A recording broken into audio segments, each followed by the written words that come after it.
Olá pessoal, aqui Babá Kayode para mais um vídeo aqui do nosso canal. E ontem, né, dia 6/6/2020, foi sacado o novo Odu anual mundial na montanha de Okitashi, dentro do Templo Mundial de Fá, em Okitashi, Ileifé, aonde a eminência a Olabi Arabad Baye foi sacado o Odu para o ano e veio o Odu Obealará, Obeoturá, veio em Ire. Ire significa positivo, o Odu veio trazendo boa sorte.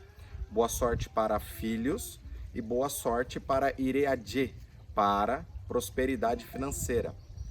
É um Odu muito importante para nós, que fala muito de cuidar do nosso ori, da nossa cabeça espiritual, né, da nossa personalidade, do nosso físico, do nosso espiritual, aquilo que a gente veio para realizar aqui na Terra.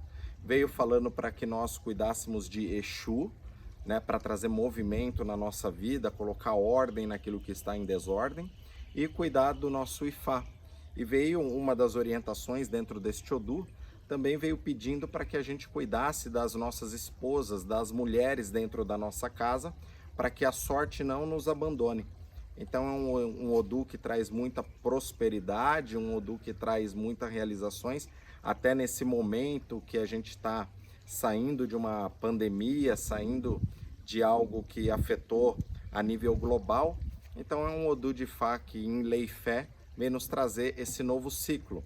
Este Odu, ele vai reger agora de junho, né, do dia 6/6/2020 até a primeira semana de junho de 2021. Então que todos recebam este Odu com muito axé, muita prosperidade, muita felicidade. Axé. Elamoboru, Elamoboye, Elamoboye Oboxixé.